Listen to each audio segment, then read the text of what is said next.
এই মুহূর্তে আমার হাতে রয়েছে অন্নপূর্ণা যোজনা তথা পারিবারিক তথ্য সংগ্রহের ফর্ম আমার হাতে রয়েছে। ইতিমধ্যে আমি বিশ্বাস করি যে আপনারা প্রত্যেকে ইতিমধ্যে এই ফর্মটা আপনারা দেখে ফেলেছেন সবাই, এবং এই ফর্ম পূরণ করতে গিয়ে আপনাদের মধ্যে অনেক প্রশ্ন, অনেক ডাউট তৈরি হয়েছে।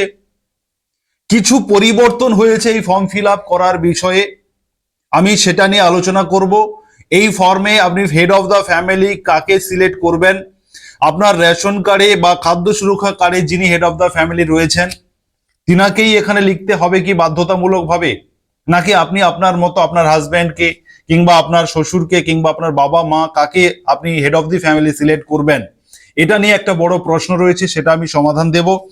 এবং 2 নম্বরে যে যিনি অন্নপূর্ণা যোজনাতে আবেদন যিনিকারী অ্যাপ্লিকেন্ট যিনি যিনি আবেদন করতে চান তিনার তথ্যটা কোথায় হবে, এটা হচ্ছে সব থেকে বড় প্রশ্ন। দুটো প্রশ্ন, আরো প্রশ্ন রয়েছে।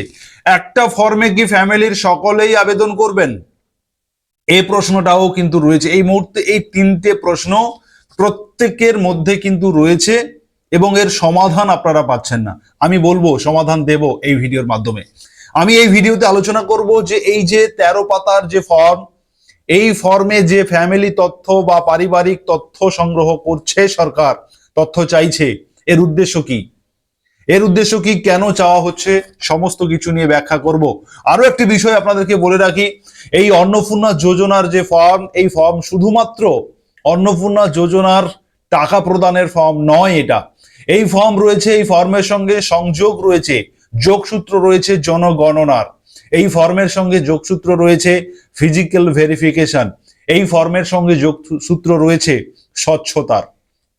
জানাবো আমি, সমস্ত কিছু আলোচনা করব এই ভিডিওর মাধ্যমে স্টেপ বাই স্টেপ। প্রথমে আপনাদেরকে বলি যে এই অন্নপূর্ণা যোজনা যে 13 পাতার ফর্ম আপনারা জমা করবেন, এটা আপনারা অনলাইন অফলাইন যেটা খুশি আপনি করতে পারেন। অফলাইনে যদি করতে চান তাহলে সঠিকভাবে ফিল আপ করতে হবে। মাননীয় অগ্নিমিত্রা পাল মহাশয়া তিনি জানিয়েছেন যে ফর্মে আপনি যে তথ্য দেবেন সেটা যেন অবশ্যই সত্য হয়, কোনো ভুয়ো তথ্য বা কোনো কিছু লুকোবেন না। তার কারণ হচ্ছে ফিজিক্যাল ভেরিফিকেশন হবে, আপনার বাড়িতে আধিকারিকরা ভেরিফিকেশনে যাবেন এই তথ্য ভেরিফিকেশন করার জন্য।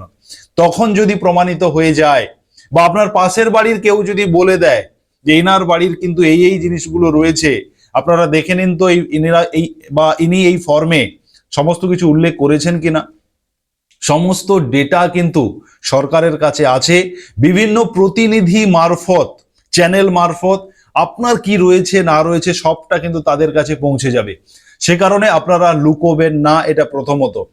দ্বিতীয়ত, এই সরকার, বর্তমান সরকার চায় যে স্বচ্ছভাবে যারা প্রকৃত যোগ্য তাদেরকে এই বেনিফিট গুলো দিতে, যারা অযোগ্য তাদেরকে কোনোভাবেই কিন্তু দিতে চান না। তো সেই কারণে আমি আপনাদেরকে এখন যেটা বলতে চাইছি যে এই 13 পাতার ফর্ম যে আপনারা ফিল আপ করে জমা দিলেন, আপনাদেরকে বলে রাখি যে মাননীয় মুখ্যমন্ত্রী শুভেন্দু অধিকারী আমাদের পশ্চিমবঙ্গে জনগণনা ঘোষণা করেছেন এবং গতকালকের একটি প্রেস মিটিংয়ে তিনি জানিয়েছেন যে আগস্ট মাস থেকে ফেব্রুয়ারি মাস পর্যন্ত কিন্তু এই জনগণনাটা চলবে। আমাদের পশ্চিমবঙ্গে জনগণনা একটু পিছিয়ে গেল, কারণ এই অন্নপূর্ণা যোজনা সহ একাধিক বিষয়ে মানুষ ইনভলভ হয়ে যাচ্ছে, 2-3 মাস ধরে মানুষ ইনভলভ থাকবে, সেই কারণে জনগণনা ডেটটা একটু পিছিয়ে দেওয়া হয়েছে। তো জনগণনা যখন হবে তখন আপনাকে যে 33টি প্রশ্ন করা হবে, সেই প্রশ্নগুলির মধ্যে এই অন্নপূর্ণা যোজনার ফর্মে চাওয়া যে তথ্য, সেই তথ্যের কিন্তু মিল রয়েছে, সেই প্রশ্ন বা জিজ্ঞাসার মিল রয়েছে। অতএব আপনি এখানে ভুলভাবে ফিল আপ করলেন, আর জনগণনার সময় যখন ফিজিক্যাল ভেরিফিকেশন হয়ে জনগণনার তথ্য আপনার কাছ থেকে চাওয়া হবে, তখন কিন্তু সেই তথ্যের সঙ্গে এই ফর্মের মিল আছে কিনা সেটা খতিয়ে দেখা হবে। সেই কারণে কোনো অসৎ পথের অবলম্বন না করে আপনারা সঠিকভাবে ফিল আপ করুন। তাতে যদি সরকার মনে করে আপনি যোগ্য, আপনি টাকা পাবেন, তাতে যদি সরকার ফিল আপ করার দেখে বা আপনার তথ্য দেখে যদি মনে হয় যে ইনি অযোগ্য, আপনি বাদ যাবেন, এটাই মেনে নেওয়া শ্রেয়। কিন্তু আপনাদেরকে বলবো যে ভয়ের কোনো কারণ নেই, যে ক্রাইটেরিয়া দেওয়া হয়েছে সরকারি তরফে সেই ক্রাইটেরিয়া অনুযায়ী আপনারা কিন্তু টাকা পাবেন। কারা পাবেন না সেই সংক্রান্ত ভিডিও আমার রয়েছে, সেগুলো আপনারা দেখে নেবেন, কারা পাবেন কারা পাবেন না। কিন্তু অযথা আতঙ্কিত হওয়ার কোনো জায়গা নেই। এবারে আমি আপনাদেরকে বলবো যে এই ফর্ম আমি আপনাদের সামনে স্ক্রিনে দেখাবো। প্রথমত আপনাদেরকে বলে রাখি, যদি আপনার হাতে ফর্মটি থাকে আপনারা ফর্মটাকে হাতে নিন এবং দেখুন একদম ফর্মের প্রথম পেজে যেখানে পরিবারের প্রধানের তথ্য চাওয়া হচ্ছে, মানে হেড অফ দি ফ্যামিলির তথ্য চাওয়া হচ্ছে, এই পরিবারের প্রধানটা কাকে করতে হবে এটা নিয়ে কিন্তু একটা প্রশ্ন রয়েছে। এখন এই ফর্মে সঠিকভাবে উল্লেখ না থাকলেও আমরা বিভিন্ন সূত্র মারফত যে খবরটা এই মুহূর্তে আমাদের কাছে রয়েছে, আপনার যে রেশন কার্ড রয়েছে, খাদ্য সুরক্ষার যে কার্ড রয়েছে আপনার পরিবারে, সেই কার্ড অনুযায়ী ওই কার্ডে দেখুন যার নাম হেড অফ দি ফ্যামিলিতে উল্লেখ রয়েছে তিনার নাম আপনি এইখানে হেড অফ দি ফ্যামিলিতে উল্লেখ করুন। এবারে বিষয় হচ্ছে, ধরুন হেড অফ দি ফ্যামিলি মারা গিয়েছেন, তিনি কার্ডে উল্লেখ রয়েছে কিন্তু তিনি মারা গিয়েছেন, সেক্ষেত্রে তিনার পরে আপনি কাকে হেড অফ দি ফ্যামিলি হিসেবে নির্বাচন করছেন, তিনার নামটা লিখুন হেড অফ দি ফ্যামিলির জায়গাতে। এই বিষয়টা আপনারা মেনটেন করুন। এই মুহূর্তে কিন্তু আমাদের কাছে এই রকম ইনফরমেশন রয়েছে। তবে আপনাদের এটাও বলে রাখি, আপনাদের ক্যাম্প হবে 15, 16, 17 তারিখ ক্যাম্প হবে। এছাড়া বিডিও অফিসের মাধ্যমে আপনার এলাকাতে একটু খোঁজ নিন, বিডিও অফিসের মাধ্যমে গতকাল ট্রেনিং হয়েছে, কিছু জনকে ট্রেনিং দেওয়া হয়েছে, যেমন আইসিডিএস এর ম্যাডামদের ট্রেনিং দেওয়া হয়েছে, কিছু জনপ্রতিনিধিদের ট্রেনিং দেওয়া হয়েছে, যাতে এই ফর্ম ফিল আপ করতে সাধারণ মানুষের কোনো অসুবিধা না হয়, সমস্ত দিক দিয়ে সহযোগিতা করার জন্য বিডিও অফিস থেকে ট্রেনিং হয়েছে। আপনাদেরকে আমি বলবো আপনারা একটু খোঁজ নিন এই বিষয়ে। এবারে আপনাদেরকে বলি, যে প্রশ্নটা আপনারা করছেন 9 নম্বর পয়েন্টে, তাহলে প্রথমে পরিবারের প্রধানের নাম, জন্ম তারিখ, পরিবারের প্রধান যাকে করবেন তিনার জন্ম তারিখ, পরিবারের প্রধানের লিঙ্গ, পরিবারের প্রধানের আধার নাম্বার, ডিজিটাল রেশন কার্ড থাকলে, আইডি কার্ড থাকলে দেবেন, না থাকলে না দেবেন, এটা নিয়ে বাধ্যবাধকতা নেই। পরিবারের সদস্য সংখ্যা আপনি দেবেন এবং আপনার যে স্থায়ী ঠিকানা রয়েছে সেই ঠিকানাটা দেবেন। যোগাযোগের নম্বরটা অবশ্যই পরিবারের প্রধানের আধার কার্ডে যে মোবাইল নাম্বার রয়েছে সেটা দেবেন 8 নম্বর পয়েন্টে। 9 নম্বর পয়েন্টেই হচ্ছে মূল বিষয়, যেটা আপনারা প্রশ্ন করছেন যে যিনি আবেদনকারী তিনার নাম কোথায় হবে। এই জায়গাতে আপনাদেরকে একটু বুঝিয়ে বলি এবং এটা বোঝার প্রয়োজন রয়েছে। দেখুন 9 নম্বর পয়েন্টে পরিবারের প্রধান যে জায়গাটা রয়েছে, পরিবারের প্রধানের নামটা আপনি উল্লেখ করলেন, শুধু নাম উল্লেখ করেন, তিনার তথ্যটা তো উপরে আপনি সব দিয়েছেন, শুধু পরিবারের প্রধানটা উল্লেখ করলেন 9 নম্বর পয়েন্টে। আপনি ফর্মটাকে হাতে নিয়ে আমার কথার সঙ্গে মেলান, তাহলে বুঝতে পারবেন। পরিবারের প্রধানের নামটা শুধুমাত্র লিখলেন এবং ঠিক তার নিচে দেখুন সদস্য 1, এই যে সদস্য 1, সদস্য 2, সদস্য 3, সদস্য 4 এবং 5 নম্বর পর্যন্ত আপনি সদস্য দেবেন। হেড অফ দ্য ফ্যামিলিকে নিয়ে 6 জন। আপনার পরিবারে যতজন অন্নপূর্ণা যোজনার জন্য যোগ্য যারা রয়েছেন তাদের নামটা আপনি 1, 2, 3, 4 পরপর সিরিয়ালি দিন। আপনার পরিবারে ধরুন 5 জন সদস্য, 5 জনের মধ্যে 2 জন অন্নপূর্ণার যোগ্য, তাহলে সেই 2 জনের নামের মধ্যে একজনের দিন সদস্য 1-এ তিনার তথ্য দিন, আর একজনের তথ্য দিন সদস্য 2-তে, এবং ঠিক তারপরে যারা অন্নপূর্ণার যোগ্য নন, মানে যারা পুরুষ বা বাচ্চা, বয়স হয়নি বা বয়স হয়ে গেছে, বৃদ্ধ, যারা যোগ্য নন তাদের ঠিক পরে রাখুন, সদস্য 3, 4, 5-এ রাখুন। এইভাবে আপনারা ফিল আপ করুন এবং মনে রাখবেন এই প্রথম পেজে আপনি সদস্যটা যেভাবে মেনটেন করবেন, মানে 1-এ যার নাম রাখলেন, 2-এ যার নাম রাখলেন, 3-এ যার নাম রাখলেন, 4-এ যার নাম রাখলেন, যেভাবে সদস্য লিস্টটা মেনটেন করবেন, প্রথম সদস্যদের যে ঘর রয়েছে, পরবর্তী পেজগুলোতে ঠিক একইভাবে ভোটার আইডি কার্ডের সদস্যদের দিতে হবে, প্যান কার্ডের দিতে হবে, পরের সদস্যগুলোকে ঠিক একইভাবে সিরিয়ালটা মেনটেন করবেন। এই কাজটা করবেন, সিরিয়াল মেনটেন করবেন। সদস্য 1-এ যার নাম রাখবেন প্রত্যেক জায়গায় সদস্য 1-এ তার নাম রাখবেন, এইটা মেনটেন করবেন। এইভাবে সব সদস্যগুলো মেনটেন করুন। এটা গেল 9 নম্বরে। এবারে চলে আসি 10 নম্বর পয়েন্টে, পরিবারের প্রধান এবং পরিবারের সকল প্রাপ্তবয়স্ক সদস্যদের ব্যাংক অ্যাকাউন্ট। এবারে এইখানে যে বলা হচ্ছে যে পরিবারের প্রধান সহ, মানে এখানে ঘর রয়েছে 10 নম্বরে দেখুন পরিবারের প্রধান HOF মানে হেড অফ দি ফ্যামিলি, তিনার ব্যাংক অ্যাকাউন্টের তথ্য দিতে বলা হচ্ছে, কারণ ওপরে প্রথমে ফ্যামিলির কিন্তু ব্যাংক অ্যাকাউন্ট চাওয়া হয়নি হেড অফ দি ফ্যামিলির, এখানে হেড অফ দি ফ্যামিলির ব্যাংক অ্যাকাউন্ট তথ্য চাওয়া হচ্ছে, সেটা দেবেন। সদস্য 1-এ ওই প্রথম পেজে যাকে সদস্য 1 করেছিলেন, যিনি অন্নপূর্ণার জন্য যোগ্য, তিনার তথ্যটা সদস্য 1-এ দেবেন। সদস্য 2-তে প্রথম পেজে যাকে রেখেছিলেন সদস্য 2-তে এখানে সদস্য 2 তথ্য সেটা দেবেন। এইভাবে সিরিয়াল মেনটেন করে 10 নম্বর পর্যন্ত 10 নম্বরের ঘরটা ফিল আপ করে ফেলুন। এবারে অবশ্যই ব্যাংক অ্যাকাউন্ট তথ্য যখন দেবেন অবশ্যই যেন সেখানে ডিবিটি লিংক থাকে, এটা কিন্তু বলা হচ্ছে। এপিক নাম্বারের যে দেওয়ার যে জায়গাটা রয়েছে মানে ভোটার আইডি কার্ডের তথ্য যে চাওয়া হচ্ছে, এটাও ঠিক একইভাবে হেড অফ দি ফ্যামিলির এপিক নম্বর, অংশ নম্বর এবং বিধানসভার ক্ষেত্র লিখলেন। সদস্য 1, সদস্য 2, সদস্য 3-তে একই রকম আগের সদস্য যেভাবে সিরিয়ালটি মেনটেন করেছেন এখানে ঠিক সেই সিরিয়াল মেনটেন করে এপিক তথ্য ভোটার আইডি কার্ডের তথ্যটা দিন। 12 নম্বরে চলে আসুন বিভাগে, যে এটা আপনার জাতি, জাতি মানে একটা পরিবার একই জাতিভুক্ত হয়ে থাকেন, অতএব শুধুমাত্র জাতির ঘরে যেটা আপনি আপনার জাতি হবে সেটাতে টিক মারুন। এবং এখানে দেখুন ডান দিকে প্রযোজ্য শংসাপত্র যেমন জাতিগত বা আর্থিকভাবে দুর্বল ইডব্লিউএস শংসাপত্র, ক্রিমিলিয়ার শংসাপত্র ইত্যাদি, এখানে কিন্তু এই জাতিগত শংসাপত্রটা আপনাকে ফর্মের সঙ্গে অ্যাটাচ করতে বলা হচ্ছে, আপনারা অ্যাটাচ করবেন। এবারে চলে আসি রেশন কার্ড সংক্রান্ত যেটা বলা হচ্ছে, আপনার কাছ থেকে জানতে চাওয়া হচ্ছে একটা ফ্যামিলির রেশন কার্ড কিন্তু একই ক্যাটাগরি হয়ে থাকে। আপনার বাড়ির যদি এসপি ডাবল এইচ হয় সকলেই এসপি ডাবল এইচ, আপনার বাড়ি যদি RKSY 1 হয় বা 2 হয় সবাই একই। সেই কারণে এখানে একটাই ঘর রয়েছে যে আপনার ডিজিটাল রেশন কার্ড আছে হ্যাঁ করে দিলেন, না থাকলে না করবেন। এবারে রেশন কার্ডের 2 নম্বর পয়েন্টে বলা হচ্ছে যদি হ্যাঁ হয় কোন ক্যাটাগরি রেশন কার্ড সেটা টিক দেবেন। 3 নম্বর পেজের 3 নম্বর পয়েন্টে পরিবারটি রেশন দোকান থেকে মাসে রেশন তোলেন কিনা, এটা আপনি হ্যাঁ না যেটা আপনি করেন টিক দেবেন। গয়ে সম্পদ সংক্রান্ত বাড়ির ধরন জানতে চাওয়া হচ্ছে, আপনার বাড়িতে কি 3 বা তার বেশি পাকা ঘর রয়েছে। এখানে কিন্তু আপনারা অনেকেই গুলোচ্ছেন, বলা হচ্ছে যে আপনার বাড়িতে 3 বা তার বেশি পাকা ঘর রয়েছে। এখানে কিন্তু 3টে বাড়ির কথা বলেনি, আপনার একটাই বাড়ি কিন্তু 3টে কিংবা তার বেশি রুম রয়েছে কিনা, ঘর রয়েছে কিনা সেটাই জানতে চাওয়া হচ্ছে। একজন ব্যক্তির কি 3-4টে বাড়ি থাকে নাকি? একটাই বাড়ি থাকলো, কতগুলো রুম রয়েছে সেটা জানতে চাওয়া হচ্ছে, আপনি সেটা হ্যাঁ না করবেন, মানে 3-এর বেশি আছে কিনা হ্যাঁ না দেবেন। তারপরে হচ্ছে পরিবারের জমি কতটা কি রয়েছে সেটা জানতে চাওয়া হচ্ছে, মানে জমির মালিক আছেন কিনা, মানে জমি আছে কিনা হ্যাঁ না করলেন। এবারে চলে আসুন 4 নম্বর পেজে পরিবারের সকল সদস্য মোট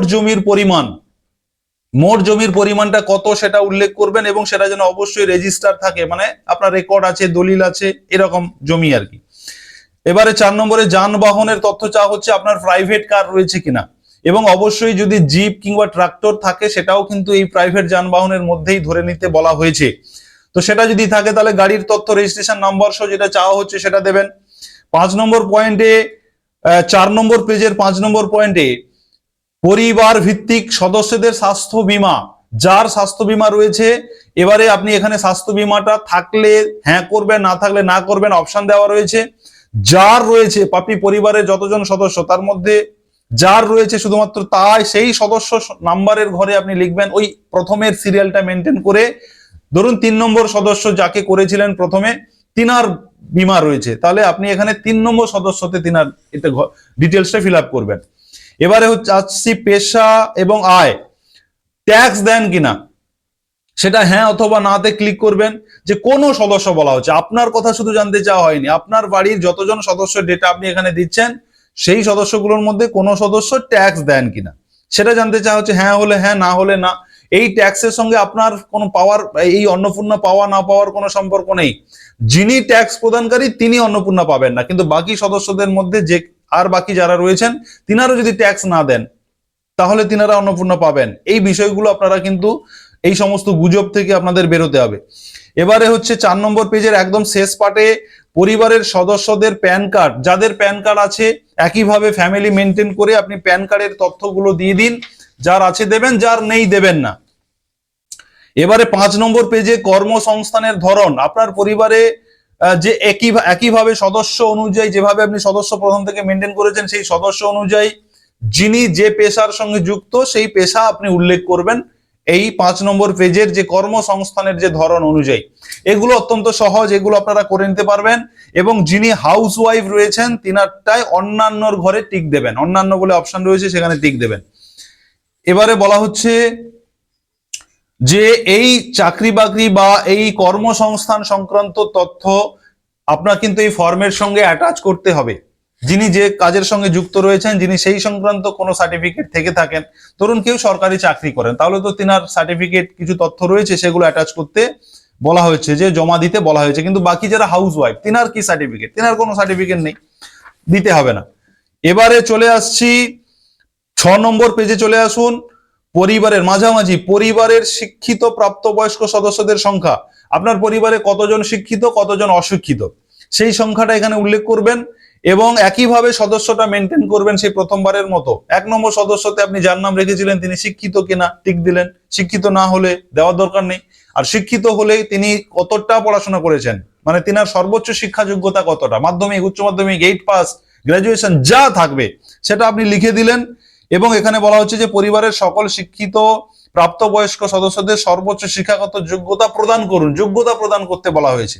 তবে এখানে সার্টিফিকেটের কথা কিন্তু বলা হয়নি ফর্মে। এবারে চলে আসুন 7 নম্বর পেজে। 7 নম্বর পেজে বলা হচ্ছে যে আপনার পরিবারের 7 নম্বর পেজের 5 নম্বর পয়েন্টে দেখুন যে আপনার পরিবারের কোন সদস্য সাংবিধানিক পদে মন্ত্রী, সাংসদ, বিধায়ক, পৌরস্থানীয় পঞ্চায়েত সংস্থার প্রাক্তন কিংবা বর্তমান ধারক কিনা, এটা আপনারা ইয়েস নো করবেন। যদি আপনার পরিবারের কোনো সদস্য এই ধরনের পদে থাকেন তাহলে ইয়েস করবেন, না থাকলে না করবেন। আর যদি থাকেন তাহলে সেই শংসাপত্রটা দিতে হবে। তিনি ধরুন এমএলএ কি পঞ্চায়েত প্রধান, তার তো একটা সার্টিফিকেট রয়েছে, তিনার সার্টিফিকেটটা আপনি অ্যাটাচ করবেন, বলা হচ্ছে ডান দিকে নির্দেশাবলীর যে কলামটা রয়েছে ডান দিকে। এবারে 6 নম্বরে কোন সদস্য সরকারি পেনশনভোগী কিনা, থাকলে হ্যাঁ করবেন, না থাকলে না করবেন। এবং পেনশন স্লিপ আপনাকে সংযুক্ত করতে হবে, যদি পেনশন হোল্ডার হয়ে থাকেন তেনার কাগজটা কিন্তু অ্যাটাচ করতে বলা হয়েছে। সাথে কোন সদস্য কি জিএসটি প্রদান করেন, যদি করেন হ্যাঁ করবেন, না করলে না করবেন। যে কোনো একজনের কথা বলা হচ্ছে এখানে, করেন কিনা, যদি একজনও কেউ জিএসটি দিয়ে থাকেন তাহলে হ্যাঁ করবেন।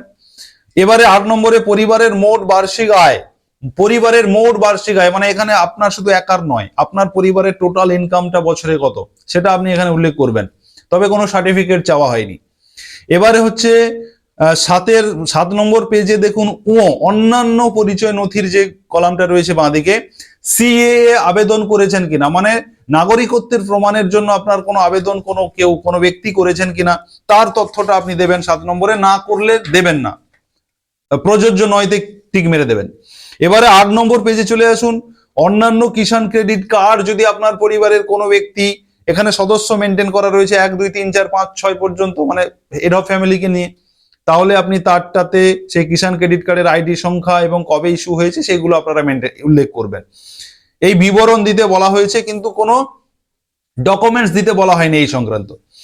এবারে চলে আসে 8 নম্বর পেজের একদম নিচে চলে আসুন 3 নম্বরে। 8 নম্বর পেজের 3 নম্বরে যদি এসআইআর এ আপনার নাম বাদ যায় সেটা আপনাকে এখানে টিকমার্ক করতে বলা হবে, যদি না বাদ যায় তাহলে আপনি প্রযোজ্য নয় লিখে দেবেন। এখানে কিন্তু এখানেও সদস্য বলা হয়েছে, ধরুন আপনার ফ্যামিলিতে 5 জন সদস্যের এখানে ডেটা দিচ্ছেন, তার মধ্যে একজনের এসআইআর এ বাদ গেছে, শুধুমাত্র সেই সদস্যের কাছে সংখ্যা নাম্বারে গিয়ে 5 নম্বর সদস্য এসআইআর এ বাদ গেছে, তাহলে সেখানেই শুধু বাদ বলে লিখবেন যে হ্যাঁ বাদ গেছে এবং আপনি ট্রাইব্যুনালে আবেদন করেছেন, তাহলে সেই বিবরণ দেবেন। বা এসআইআর এ বাদ চলে গেছে কিন্তু আবেদন করেনি, তিনি মারা গেছেন, এখানে মারা যাওয়ার যারা তাদের তো ডেটা দিতে হচ্ছে না। অতএব এইটা বিষয়টা আপনারা 8 নম্বর পেজটার এসআইআর সংক্রান্ত তথ্য আপনারা দেবেন। 9 নম্বরে বলা হচ্ছে, 9 নম্বর পেজে চলে আসুন, বিদ্যালয়ের অধ্যয়নরত পরিবারের সকল শিশুর বিবরণ। এখানে শিশুদের বিবরণ চাওয়া হচ্ছে। এবার এখানে বলি, শিশুদের বিবরণের ক্ষেত্রে যে সদস্য 1, সদস্য 2, সদস্য 3 আছে, এটা কিন্তু শিশুদের সদস্য। আগের যে সদস্যগুলো 1 2 3 4 করেছেন সেটার সাথে এই শিশুদের কোনো মিল নেই, এটা শুধুমাত্র শিশু। শিশু মানে আপনি কাদের ধরবেন, 18 বছরের নিচের সদস্যকে আপনি শিশু ধরবেন। তাহলে সেই শিশু ধরে আপনি শিশুদের তথ্য এখানে দেবেন, কোন ক্লাসে পড়ে, কোন স্কুলে পড়াশোনা করে, সরকারি স্কুলে, বেসরকারি স্কুলে, মাদ্রাসাতে বা অন্যান্য কোথায় পড়ে, সেই সংক্রান্ত আপনি দেবেন। এবং ডান দিকে বলা হচ্ছে যে আপনি শুধুমাত্র এই তথ্য দেবেন, এখানে কোনো সার্টিফিকেটের কথা বলেনি যে কে কোন স্কুলে পড়ে সেই সার্টিফিকেট দিতে হবে, এমন কথা কিন্তু এই ফর্মে উল্লেখ নেই। এবারে চলে আসি 10 নম্বর পেজে, শিশুদের টিকাকরণের যে পার্টটা রয়েছে 10 নম্বর পেজের 2 নম্বরে, শিশুদের টিকাকরণের যে পার্টটা রয়েছে, বর্তমান অবস্থা, আপনার পরিবারের 4 জন পর্যন্ত এখানে শিশুদের ডেটা দেওয়া যেতে পারে। এবারে এই শিশুদের মধ্যে টিকাকরণ পেয়েছে কোন কোন শিশু, শিশু মানে এখন পোলিও টিকা রয়েছে, আপনার করোনার টিকা রয়েছে, আদার্স আরো একাধিক টিকা এখন দেওয়া হয়। সেই সমস্ত টিকা নিয়েছে কিনা, নিলে হ্যাঁ করবেন, না নিলে না করবেন, জাস্ট এইটুকু। এবারে আসছি 10 নম্বর পেজের একদম নিচে, দেখুন আপনি কি কোনো সরকারি প্রকল্পের সুবিধা পান ডিবিটি লিঙ্কের মাধ্যমে। এখানেও আপনি একইভাবে সদস্যদের সিরিয়ালটা মেনটেন করবেন, যিনি যে প্রকল্পের সুবিধা পান সেই প্রকল্প উল্লেখ করবেন এবং পান, হ্যাঁ হ্যাঁ এবং না দুটো অপশন আছে, যে পান কি পান না। হ্যাঁ পান, যদি পেয়ে থাকেন কোন প্রকল্পের সুবিধা পান, আর যদি না পেয়ে থাকেন তাহলে কোনো প্রকল্প উল্লেখ করার দরকার নেই। এইভাবে আপনি ফিল আপ করবেন। এটা পুরোটা 11 নম্বর পেজের একদম নিচে চলে আসুন, বাদ, যদি আপনি কোনো প্রকল্প থেকে বাদ যান, সেই কারণে সেইটা এখানে উল্লেখ করতে বলা হয়েছে, যে আপনি যদি বাদ যান তাহলে কেন বাদ গেছেন সেটা উল্লেখ করুন। যদি সত্যি আপনার কোনো নিজস্ব কারণে বাদ যান তাহলে ভালো, আর যদি কোনো রাজনৈতিক কারণে বাদ দেওয়া হয়ে থাকে সেটা উল্লেখ করতে বলা হয়েছে। এবারে চলে আসুন 12 নম্বর পেজে, আপনাকে একটা স্বঘোষণা বাম দিকে রয়েছে, আপনার সমস্ত তথ্য যে আপনি দিচ্ছেন সঠিক এবং আপনার জ্ঞান বিশ্বাস মতে সেটা একটা ডিক্লারেশন দিতে হচ্ছে। আপনি স্বাক্ষর করবেন মাঝখানে, না পারলে টিপসই দেবেন, বাংলা ইংলিশ যেটাতে খুশি করুন স্বাক্ষর। এবং নিচের যে অংশটা শুধুমাত্র সরকারি ব্যবহারের জন্য, এই ঘর আপনি কিছু হাত দেবেন না, এটা পুরোটা ফাঁকা থাকবে। এই ফর্ম ফিল আপ করার সময় দুটো কথা মনে রাখবেন, বাংলার ফর্ম আপনি বাংলায় ফিল আপ করার চেষ্টা করবেন, বাংলায় করুন। আর যখন আপনি সংখ্যা নাম্বারগুলো লিখবেন সেগুলো ইংলিশে লিখুন। ধরুন Aadhaar number, voter I card number, mobile number, এগুলো আপনি সংখ্যাগুলো ইংলিশে লিখুন আর বাংলায় লিখুন, এবং কালো এবং নীল কালির পেন ব্যবহার করুন। এই হচ্ছে ফর্ম ফিল আপের মূল বিষয়। এবারে শুধুমাত্র আপনাদেরকে যেটা করতে হবে, এই মুহূর্তে বলি বিডিও অফিসের মাধ্যমে ট্রেনিং হয়েছে, আপনারা একটু খোঁজ নিয়ে আপনাদের যা যা ডাউট রয়েছে আপনারা আরো সেগুলোকে ক্লিয়ার ভাবে জেনে নিতে পারবেন। ধন্যবাদ।